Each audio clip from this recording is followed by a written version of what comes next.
Not sure how you spent your weekend, but you probably didn't tightrope between two skyscrapers 600 feet above downtown Chicago, partially blindfolded.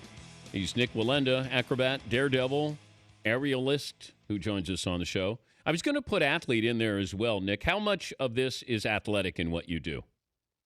Oh, there definitely is a lot of athleticism in what I do. There is, the physical training leading up to it. I would say, 50, 60% of it's physical, and, then the rest is all, of course, mental. What do you think of? What are you thinking when you're walking? I'm so focused on what I'm doing.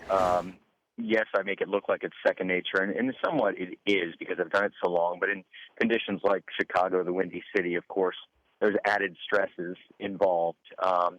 But really more than anything, just focusing on that next step and making it from one side to the other. I'm a very driven person, and when I get up on top of, a tower and look to the other side, my mindset is I'm going to go from here to there, and no wind, no cable, nothing is going to stop me from making it across.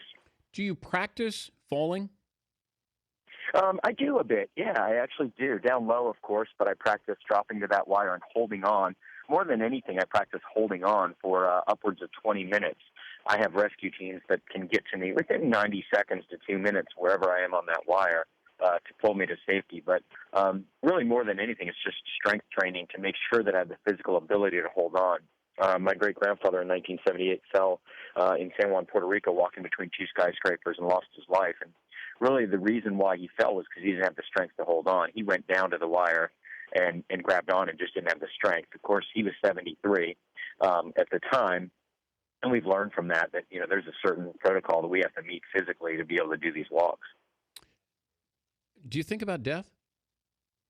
I don't really, to be honest. I'm a pretty positive person. Now, I'm a realist as well, and realize absolutely I'm risking my life. And death is, something that I think everybody has to think about occasionally. Everybody takes risks in life, whether we're getting on an airplane or we're walking across the city street, we're still taking risks. We just, don't see them that way because they're so average and so normal. And that's really wire walking to my family. My great-grandfather said life is on the wire, everything else is just waiting. And it's really true because we've done it so long. It's just what we do as a family. It is my hobby. On a day off, there is no days off because I go out and walk the wire. It's like telling Tiger Woods to not hit golf balls on his day off. That's what he does. It's what he enjoys. Yeah, but he's not going to die on his day off. Well, that's most likely true, but I don't practice I do sometimes practice in settings that are dangerous. Training for Chicago, I was actually walking a cable that started at the ground, but to simulate that 15, what we thought was going to be 15, turned into 19 degrees just before I did the walk because of some tensioning issues. But I trained on a wire that started at the ground in my hometown of Sarasota, Florida, and went uphill to about 85 feet. So really every time I practice, you're right, there are dangers and risks involved. But what I do is such a calculated risk. As long as I'm trained and prepared properly, I train in winds. I have walked in wire in winds of 120 miles per hour. Oh, man. I've walked often training between 60 and 90 mile an hour winds. We actually use airboats.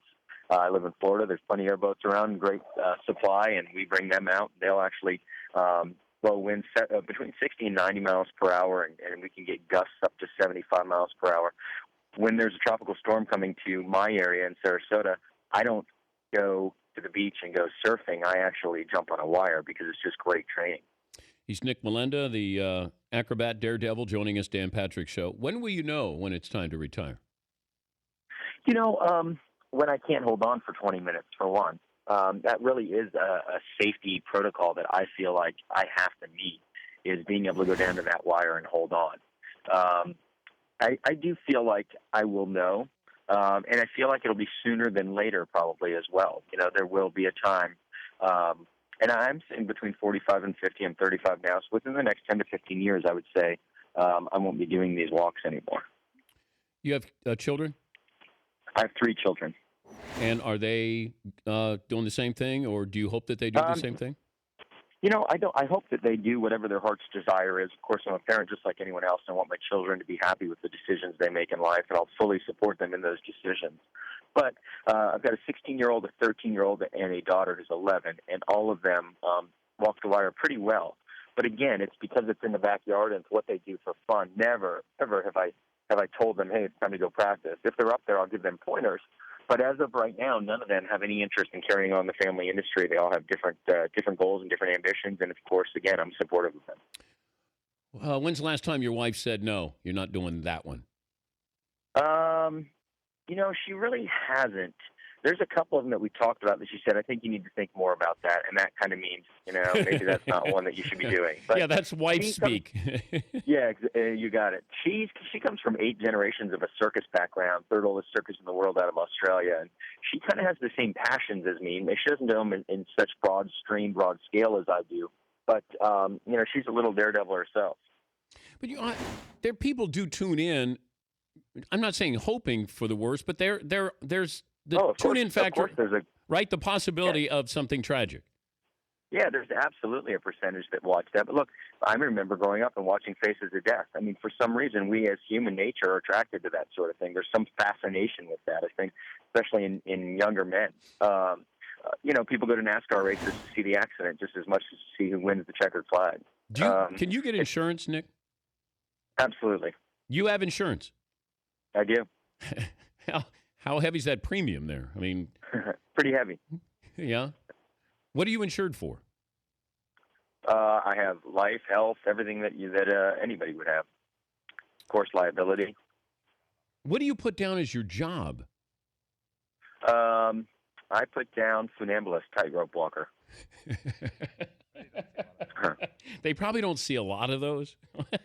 No, I don't think they do. I think you're probably correct. When do you announce your next, I would say, I'm ready. Your trip? I'm already working on it. My great-grandfather's greatest walk, he is my inspiration and my hero. I never had a chance to meet him, but he really is the reason why I am where I am today and my successes. And his greatest walk was in Tallulah Gorge, Georgia. It was 45 years ago next summer. And he actually did a walk that was about 600 feet high and over 1,000 feet across. And during that walk, he did 2 headstands on the wire. I want to recreate that exact walk that he did in his honor. But not only that, it was filmed for BBC. And my dream is to actually have him walking the wire with me. Did you see I don't know if it was called The Wire, but when the guy was going between the World Trade Centers, the French? Yes, absolutely. Philippe Petit, yep. Oh, my goodness. Yeah. Yeah, it was a great film. Yeah, that one, I held my breath, I think, through the entire time watching that. And you don't realize that you're holding your breath watching that. And he's calmer than I am. Yeah, this is something that people like him, me, and other family members of mine and other tightrope walkers have trained for, most of their lives. So there is a peace about it. There's something peaceful about it, being up in the clouds. I know that sounds crazy and surreal, but there actually is something peaceful about it at times. I would love to have you hooked up so we would see your heart rate while you're doing this. Yeah, we've done that a couple times, and my heart rate has actually slowed down before I got on the wire. You're a show-off, you know that? Hey, congrats, and I look forward to next summer if you recreate that. But thanks for joining us, Nick. Thank you so much. Thanks for having me on the show. All right, Nik Wallenda. There you go.